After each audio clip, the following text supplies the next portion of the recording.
depending on whether we count for 7 or 8 months. But I believe we are on a good path to reach a goal which seemed impossible to me, but that you set, distinguished President. We have trade volume between Serbia and Turkey of 5 billion euro. And I'm particularly happy because Turkish investment keep coming to Serbia. They are going up. And what is also important is that Turkish companies in Serbia employ almost 10,000 people, which is a big news for us, and we owe you big gratitude, and also to Turkish companies that show interest for our country. What we've managed to do in the previous period will almost be visible by all the citizens of Serbia, apart from the renewal of many cultural monuments, and I would like to thank you, Mr. President, and TIKA agency. I must say that soon people will be able to enjoy in 22 kilometers road Novi Pazar-Tutin. Unfortunately, it was a road of death, very difficult road on which we lost many great people. And today it is a modern road. It is almost done. Only some small details remain to be done. And I want to thank both to Turkish workers and contractors for their efficiency and for their ideas to build this road together. I also saw bridge on Rača, which is impressive and which is also built by Turkish companies within the construction of highway through the territory of the Republic of Serbia, Kuzmin-Rača section, and we expect in a short period of time to finish this section of totally 19.1 kilometers of highway, and thereby to connect us with Bosnia and Herzegovina and Republika Srpska. It is very important for us that project documentations for Požega-Kotroman is almost done. We will have close connection to Visegrad, and I hope that our colleagues from Bosnia and Herzegovina will make a decision to start building that branch of highway towards Sarajevo in length of 107 kilometers through their territory, or a bit shorter if they change the trajectory or the route of that road. What is of utmost importance for us is that we have many projects with Turkey or the Republic of Turkey, the way you call your country and the way you expect we all call your country. And today we discussed bigger cooperation within our ministries of defense, about larger military cooperation, but also cooperation between our military industries. And I want to say this, and I'm not hiding this, I'm not embarrassed and ashamed because of this. We have never been hiding this. We want to buy UAVs Bayraktar, but the entire world would like to have them. So we are in the line, and we expect and hope that we will be able to do that next year. And our ministers had good discussions, and I believe that Serbia will be able to buy them. We managed to increase our demand for Bayraktars and to increase the amount of money starting from several dozens of millions. We are ready to move to the amount of several hundreds of millions of euro that we are ready to pay for the respective devices. And we have also started cooperation between our ministries. They are going to have joint trainings, a great advantage for our paratroopers to jump from 6,000 or 7,000 meters height. Those are completely different terms and conditions, which we have not been able to do it so far, and we are really grateful to Turkey for such support. What is also important is the role of our two ministries of the interior, because they consult each other, and this relationship between Mr. Çavuşoğlu and Mr. Selakovic is a very fair one, and I'm really grateful to you, once again, Mr. President, for your support to the Open Balkan Initiative and for preserving peace and stability here in the region. What President Erdoğan and I discussed, and I wouldn't like to take much of your time, we discussed the situation in Ukraine, we discussed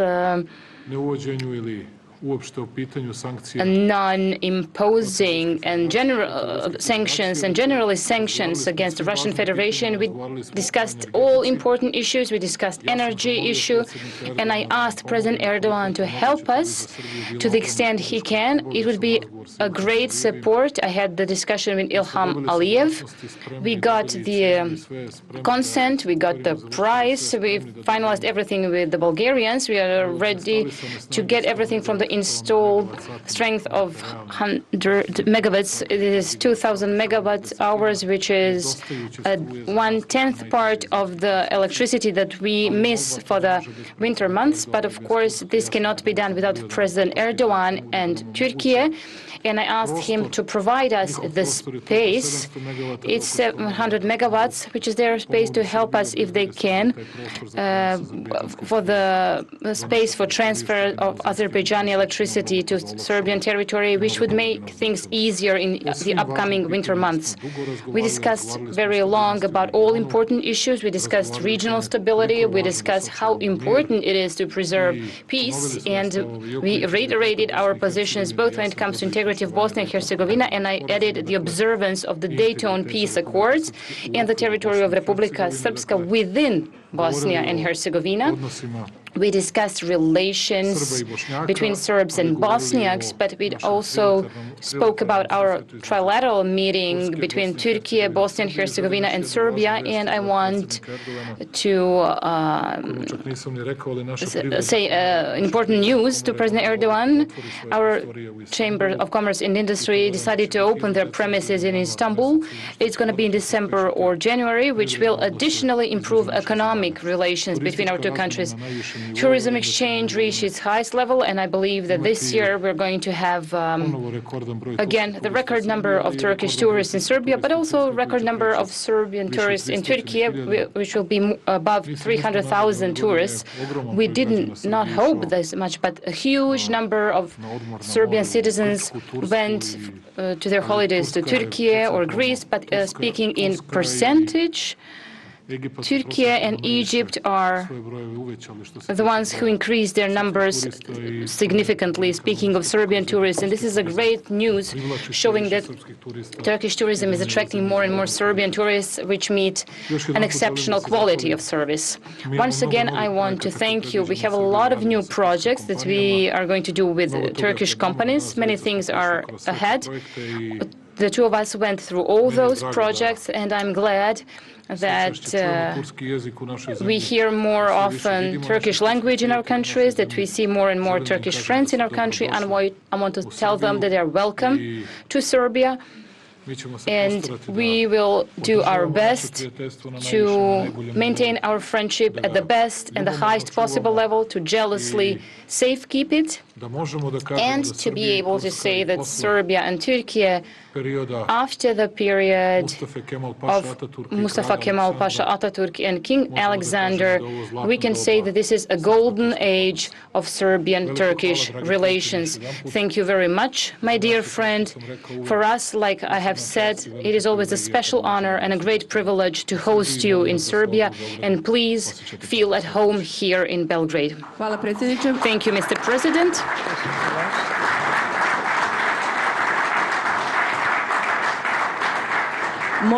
I kindly ask President of the Republic of Turkey, Recep Tayyip Erdoğan, to take the floor. Mr. President. Cumhurbaşkanı Sayın Recep Tayyip Erdoğan'ı konuşma yapmaları için davet ediyorum. Sayın Cumhurbaşkanı, buyurunuz. Sayın Cumhurbaşkanı, değerli heyet üyeleri, kıymetli basın mensupları, Mr. President, distinguished members of the delegation, valuable members of the press, on behalf of myself, my delegation and my nation, I would like to greet you all cordially. samimi ev sahipliği için bir kez de First of all, I would like to thank my dear friend, Mr. Vucic, for his hospitality within your presence. ardından heyetler arası formatta son derece verimli We had görüşmeler gerçekleştirdik. face-to-face and interdelegation meetings with them, and our meetings were proven very beneficial. And during our meetings, we had the chance to assess our bilateral relations comprehensively, and we assessed the joint steps to be taken in the future. Starting with the developments unfolding in Bosnia and Herzegovina, we have exchanged our views and ideas regarding to regional and international matters. Our perfect relations with Serbia develop every passing day. Regarding to travel with the ID cards, we have undersigned a protocol, and I do believe this protocol will definitely carry our bilateral relations to a higher level.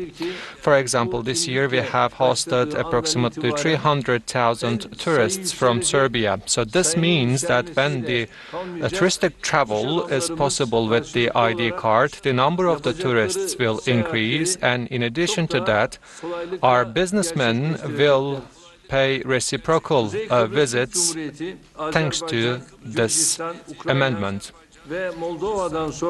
TRNC, Azerbaijan, Ukraine, and after Moldova, Serbia has become the sixth country with which we will be able to travel only with the use of our chipped ID cards. By the way, yesterday we have taken a similar step with the Bosnia and Herzegovina, and the necessary signs will be given at the General Assembly of the United Nations. Our economic relations are the driving engine of our bilateral relations, and our bilateral trade continues to grow despite the pandemic conditions.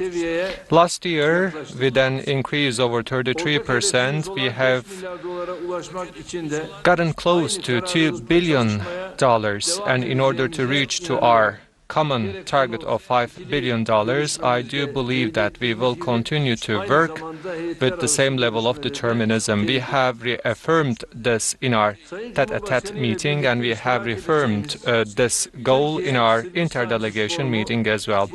Together with Mr. President, we will participate in Turkey-Serbia Business Forum, and this clearly shows our determinism for increasing our bilateral trade. The Turkish contractors have already completed 50 projects with $848 million of value. That's why, on behalf of myself and my nation, I would like to thank Mr. Vucic, my dear friend, for extending support to the Turkish contractors.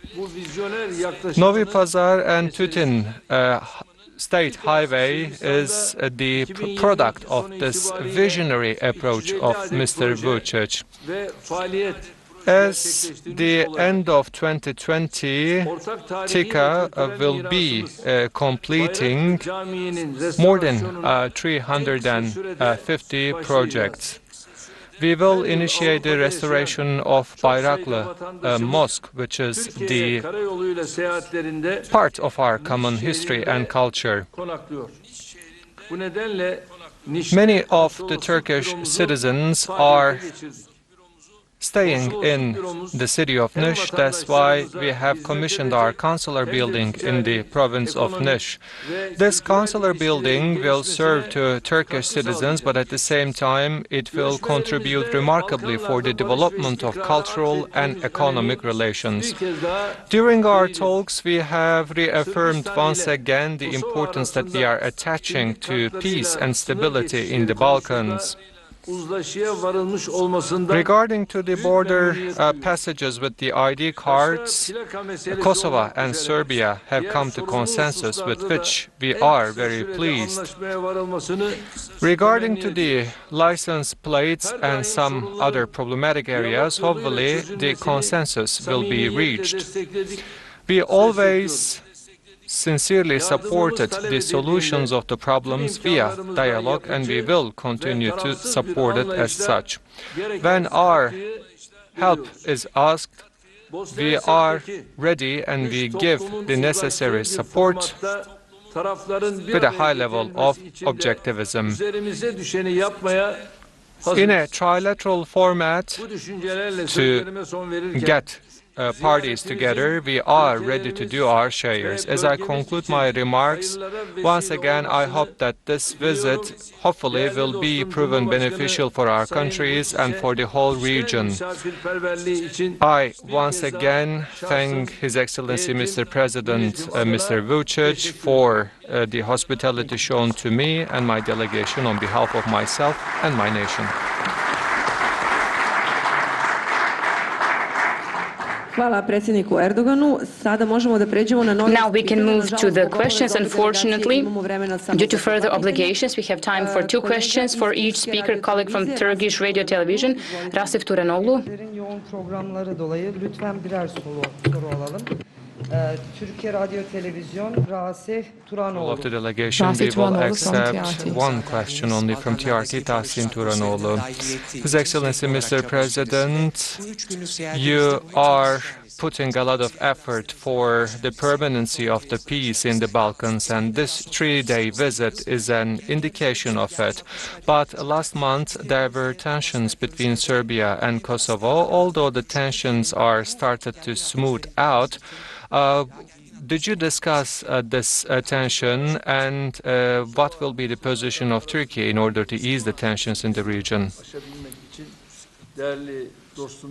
In order to overcome the tensions between Kosovo and Serbia, together with my dear friend, I have once again spoken that we are ready to extend any support needed. But as you said yourself, the developments are quite positive at the moment, and I hope that hopefully this positive momentum will be preserved in the Balkans, because the Balkans cannot tolerate such problems arise again. Hvala. Možemo preći na Radio Televizija Srbije. Radio Television of Serbia, Tamara Stojsadljević. Good afternoon. I have a question for both presidents. First of all, for President Erdoğan. What do you think, whose fault is this difficult situation in Europe because of the war in Ukraine and because of the energy crisis, and how can this situation be overcome? And for the President of Serbia, how do you interpret this morning's speech by the Russian President Vladimir Putin, who warned that Europe and world are to face a disaster?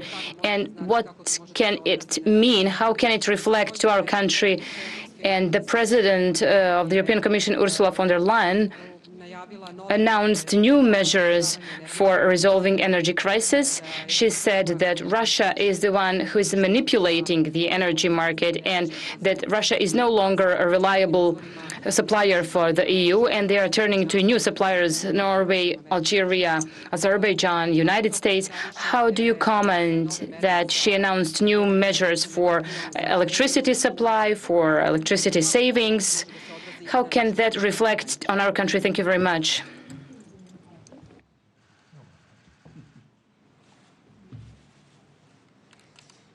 Her şeyden önce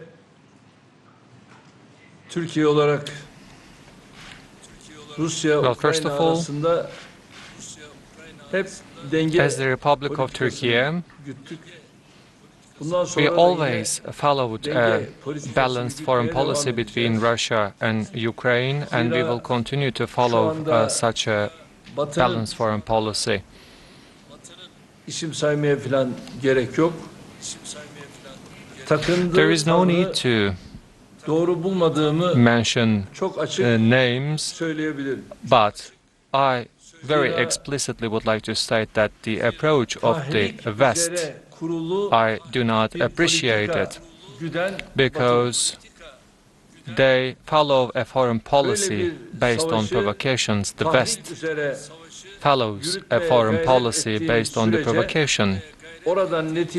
So as long as you are trying to manage a war based on the provocations, you will not be able to yield results.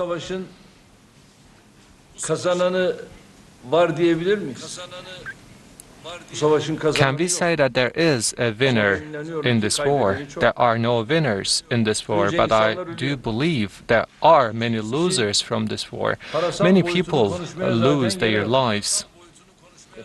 And there is not even a need to speak about the financial ramifications of this war. And when we speak about the financial side of the issue, some countries are claiming that I have given that amount of money as an aid to Ukraine. But where does this money? I mean, it is all words, but nothing else. Well, this is a problem in itself. They claim that they are sending weapons, and they are indeed sending those scraps to Ukraine. So when this is the issue, I can't say that Russia or Ukraine is the winner of this war. However, up until now, the foreign policy that Turkey followed focused on whether the war will come to an end between Russia or Ukraine. That is what we are working for, that is what we are striving for, but seemingly this war will not come to an end very soon. However, I also would like to make a comment to those who are underestimating Russia. You are making a mistake. Russia is no country to be underestimated. So what happened indeed? Russia stopped the gas deliveries. All of a sudden, the prices started to increase in Europe. So right now, everyone thinks how we will spend the winter times. Why didn't you think about those matters beforehand? I mean, Russia has such a value at its discretion. You have to think about those matters beforehand. But you didn't think about those matters. And right now, they are discussing what are the natural gas stocks in Europe. Of course, when everyone is attacking against Russia, it is quite natural that Russia will use its weapons at its discretion. This is the reality. So we hope that hopefully those problems will be resolved and this war will come to an end. And hopefully after this problem is solved, the world will reach peace once again.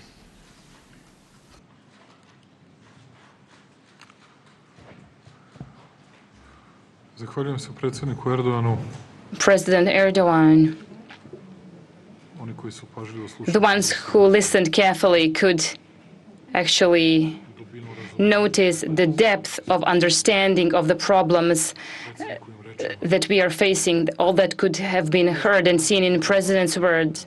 I'll try to answer your question. Of course, I want to thank for always having time to consider the situation in the region, regardless of our differences regarding Kosovo and Metohija or Pristina. The way you put it, President Erdoğan was always the one who insisted on peace, stability, and on finding diplomatic solutions, and I want to thank him for the respective. Speaking of two questions, if I understood you well, one is President Putin's statement, and I saw it a bit in the live broadcasting. I couldn't see all that I was listening to it on Russian. I didn't see any translation, but I believe that I understand Russian quite well. I would like to define it in the following way. This winter, regarding all of us, is going to be very cold. And if you listen carefully, I believe that the next winter is going to be a polar winter for the entire Europe. And because it seems to me that nobody wants a solution, and to put what President Erdoğan said in different words, I believe that defeat of the other side is being expected instead of compromise. And if you really believe that in military terms you will easily win Russia, well, what remains to us is to get ready quite well for both cold and polar winter. Speaking about the EU measures, I know that everybody is attacking the European Union, but I saw 5 measures. I didn't understand quite well the 5th measures, how they're going to put the cap on the gas price. But all these 4 previous measures are good measures and reasonable measures. We'll try to see what we can do on that matter to discuss with the Europeans and with the, I'm in touch with the Prime Minister of Albania. We're trying to write a letter to the European Commission, a joint letter within the open Balkan countries, to ask for support and help for the import of electricity during winter period, and to see what we have to do. Because if the entire European Union is implementing saving measures, we cannot just spill our assets around. We're going to discuss about those measures and everything in more details tomorrow. We'll have to make many important decisions because the autumn is neither going to be easy and the winter is going to be even harder. And since many laughed at me when I was speaking about this in May and June, and now it seems as a salvation, the fact that we bought gas in June and May, because now, if it were differently, we would be facing a disaster in the gas market, and we have this annex that we signed with the Russians, and if we hadn't built the gas pipeline without the Balkan Stream and the Turk Stream, we would not have had the gas. We would have 8 to 12 hours electricity shortages, but as you can see, we don't have that. Because one part of the electricity is being compensated through Novi Sad plant, which is operating on gas. We are going to see to work with the thermal power plant Zrenjanin or Pančevo because they have small installed power of 14 megawatts to try if we can fix those terminals. And it's a really difficult period for all of us, but what I've seen that Europe is getting ready for this seriously, and I hope that we will be able to implement something. The best thing would be if the war stopped, if the war ended, and for both sides to reach compromise solutions. But I don't want to be stupid in front of my friends. I don't think it's possible to happen, just to tell you this immediately, because I know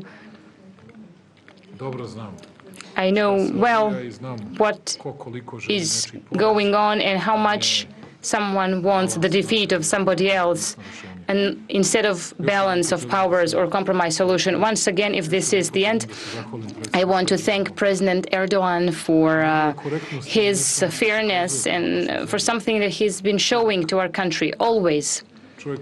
It is a man who really takes care of and shows respect for our territorial and, speaking in terms of inhabitants, small country, but we are obliged to show a great respect for Turkey and always respond in the same manner. Once again, I want to thank all the ministers in the government of Turkey and Serbia.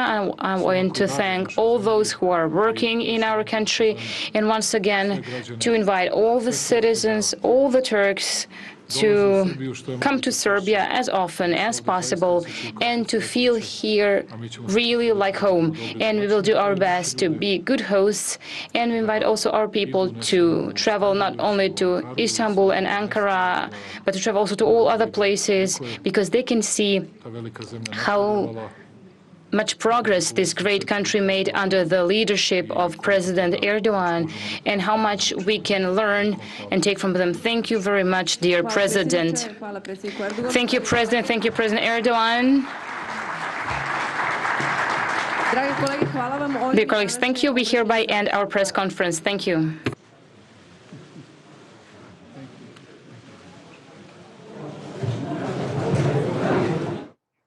You've been listening there to the Turkish President Recep Tayyip Erdoğan and the Serbian President Alexander Vucic. They were holding a press briefing after their meeting, both speaking very much about the massive trade volume between the two countries. It has doubled to $2 billion.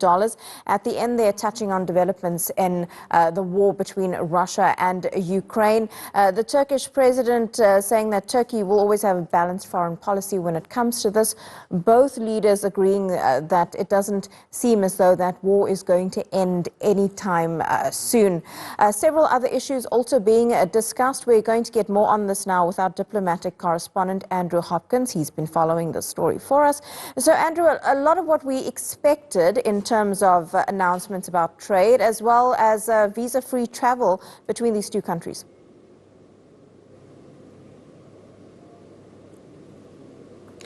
That's right. Business was one of the issues very high on the agenda there, but I just want to bring your attention to one or two things that these two presidents have been talking about. One of them does relate to business. The Serbian president there saying that he was not embarrassed to publicly say that he wants to buy Bayraktar drones from Turkey, these unarmed combat drones, which the company which makes them, Baykar Tech, just a few days ago said it had now sold them to something like 24 countries around the world and was now able to produce several hundred of them every year. So he's saying that Serbia is going to join that list. He also said that the government now has more money available to pay for them. He realizes, he says, he's having to join a queue and he may have to wait, but he says he thinks they may be able to do a deal and start taking delivery by next year. And of course, these are drones which have become quite well known around the world for their use in places like the war in Libya, the war in Azerbaijan and such like, and a number of sales being made to African countries in recent years as well. On top of that, just to mention the energy issue as well, the Serbian president saying that he had been asking his Turkish counterpart to help enable the transfer of something like 700 megawatts of electricity to his country, and that would travel through Turkey from Azerbaijan. And it seems that although Serbia, which gets most of its gas from Russia and hasn't been very critical of Russia's military operations in Ukraine at all since the conflict started, is still concerned about problems it may face this coming winter because of all the different networks that the energy comes through from, the pipelines it goes through, and exactly the routes it takes. So even it needs to get this kind of help. And the Turkish president there in that final question, talking about how he believes that some of the Western countries have brought this situation on themselves, their concerns about having to sort of endure a cold winter because they're not sure about where the gas is coming from, how high the prices are going to be, because the West has imposed sanctions. And if they're going to do that, they should expect some kind of retaliation from the Russian government. The Serbian president as well, saying that because of what is happening, people should expect a cold winter, and maybe it could be worse the following year as well. Another issue that came up there was the Kosovo-Serbia tensions, which we've been hearing a lot about in the news in the last couple of weeks. What's happened most recently, there's been an increase in tensions between the two sides because of Serbians having to use Kosovo travel documents to travel backwards and forwards across the border between these two countries. Serbia doesn't recognize Kosovo as an independent country, and that's causing major problems between the two, and has for 20 or so years now. There was a deal brokered by the European Union which seems to have sort of lowered tensions to a certain extent, but the bigger problem still remains. Lots of international initiatives to try and get these two countries to sort of get on, seek out some kind of compromise, but haven't come off yet. The Turkish government, which has good relations between both sides, clearly sees that it can play a role here.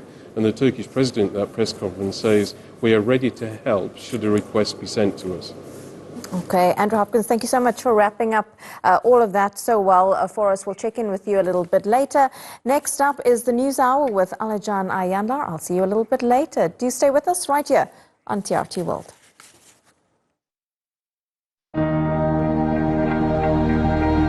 TRT World has a multitude of people from all across the globe, and this gives us a unique insight into a variety of human stories. We take global events and explain how they impact on local people, giving our stories a human face. At TRT World, we believe the news is more than just numbers and statistics. People matter, and we tell their story.